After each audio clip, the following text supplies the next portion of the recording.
Watch original photos and videos related to this news by clicking on the link given in the description below the article courtesy. Please subscribe our YouTube channel Listen News here. If you like the video, please like, comment and share the video. Malaysia's economy was already weak even before the coronavirus outbreak. The Southeast Asian country is one of the most exposed to China, where a fast-spreading coronavirus disease has crippled manufacturing capacity, consumer spending and overseas travels. Malaysia plunged into a political turmoil this week after Mahathir Mohamad suddenly resigned as Prime Minister, leading some economists to question if the economy can withstand the current slowdown.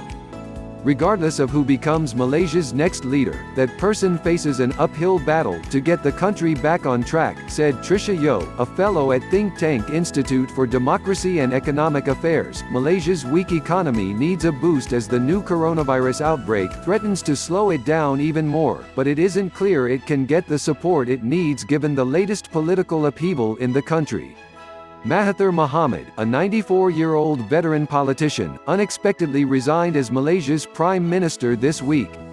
Events that followed his resignation broke apart the coalition of parties that was governing the country. Such developments have come at a time when many of Malaysia's regional neighbors have announced, or are planning, stimulus packages worth billions of dollars to support their economies through the coronavirus outbreak. Singapore last week announced what some economists said is its largest government deficit yet to help businesses and households manage economic challenges from the coronavirus outbreak.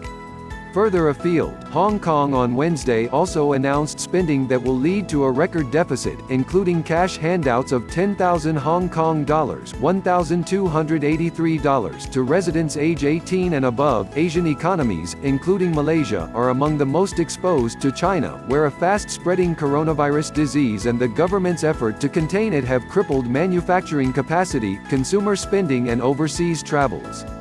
Some economists have questioned the Malaysian economy's ability to withstand the current slowdown if political uncertainties drag on. When and how this political crisis will be resolved will be key to Malaysia's ability to navigate both domestic and external economic weakness, Trinh Nguyen, an economist from French investment bank Natixis, wrote in a Tuesday note. She added that limited political space to support the economy amid the virus outbreak means that Malaysia's growth could slow to 3.6% this year from 4.3% in 2019. Wilian Wiranto, an economist from Singapore's OCBC Bank, agreed that Malaysia's economy will suffer more than it already has if the political situation is not resolved soon. The economy was already reeling from a slowdown even before the threat of global pandemic stares at us. Now, the outlook may dim further, with investment activities likely to be hit the most if the uncertainty persists, he wrote in a Wednesday note. Next, government likely to be weak. Malaysia's latest political upheaval was sparked by Mahathir's sudden resignation on Monday, which set off events that broke apart the Pakatan Harapan ruling coalition that unexpectedly won the 2018 general elections. Mahathir was then appointed interim prime minister by the Malaysian king to oversee administrative matters in the country until a new premier and cabinet emerged. The 94-year-old also initially had the backing from all political factions to continue leading the country, but that has changed. While Mahathir still has support from some members of parliament, the different political factions have thrown up other names of whom they want as prime minister. None of the possible prime minister picks have the backing of 112 members of parliament, the simple majority needed to lead and form a government in Malaysia. Political analysts said the country is set to move into uncharted territory, to be governed by a weaker government with minority support in parliament or head into a snap election. Those are unprecedented situations for Malaysia but common in larger democracies, such as in Denmark and the UK, said Ahmad Fauzi Abdul Hamid, a political science professor at University Sains Malaysia. But even with a snap election, it isn't clear that any political factions have the upper hand to secure a decisive win to form a strong government, analysts said.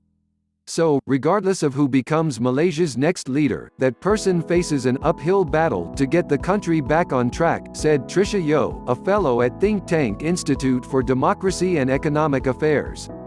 The new government will be inheriting the problems in the economy, Yeoh told CNBC's Martin Sung in Kuala Lumpur, Malaysia.